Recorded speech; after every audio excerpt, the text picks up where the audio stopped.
Here's the problem I have with the so-called white privilege by Ada Akpala. There are white people who, no matter where they are on the rung or ladder of success, still have their whiteness. This was a statement made by Oprah during a virtual conversation with former NFL linebacker Emmanuel Acho and other guests, where they discussed the concept of white privilege and the realities of racism in America. The statement came as a rebuttal to a panel member who had daringly claimed that not all white people have power. It appears that Oprah's attempt to enlighten this uninformed and unwoke panelist failed, as he doubled down in response, stating that while he agreed with Oprah's statement, one wonders if he truly agreed or was just paying lip service to one of the world's wealthiest people. Many working-class white people really had no power, and it was incorrect to generalize a whole group. The guests' continued unwillingness to be educated on oppression and privilege by the billionaire mogul prompted Emmanuel Acho to intervene, reminding him and anyone else watching that white privilege doesn't refer to the fact that one's life hasn't been difficult, but that their skin color would not have contributed to the difficulty. If there weren't many instances where this exact thing has happened, white people being judged unfairly solely based on the color of their skin, I might be more tempted to agree with Acho. Not only have their private thoughts or intentions been presumptuously assumed, prescribed, or imposed, but they have also been the target of casual discrimination masquerading as inclusivity and equity. I am definitely in favor of increasing the diversity of both people and, more importantly, ideas. However, the overt exclusion and wrong treatment of others is not the wisest way to achieve this goal. At this point, I expect to be passionately reminded that due to the power imbalances and historical implications, it's just not the same. I wonder how much longer history will serve as a scapegoat and justification for immoral acts in the present.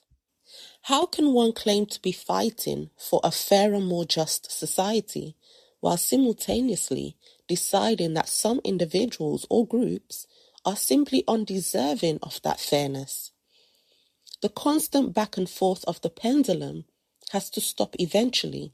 The idea of privilege varies across time and across cultures. A quality or trait that is regarded as advantageous in one society can act as an impediment in another. Consider how many societies view having a disability, particularly a mental disability, as a disadvantage.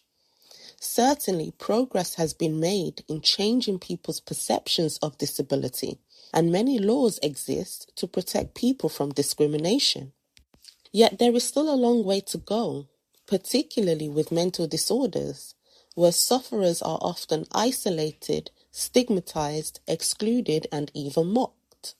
This is not automatically the case, however, if one travels to some other societies.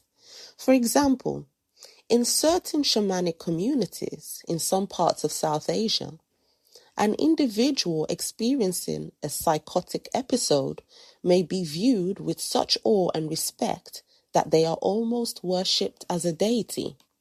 The complexities in each person's life are grossly oversimplified by the definition of white privilege. It forces people to prioritize the group over the individual and ignores the unique struggles and/or accomplishments of each member within the arbitrary and socially crafted group. Adversity in no way invalidates this unquestionable privilege that white people have. Any issues they claim to have are disbelieved at best, ridiculed at worst, or simply written off as a natural part of life.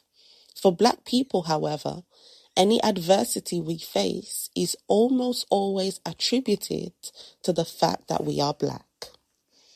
And I believe this to be the crux of the matter.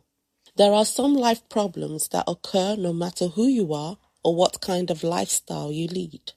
and not all of them have anything to do with your identity marker. Because of the unique circumstances of each person's life, no single set of instructions can ensure a person a problem-free existence.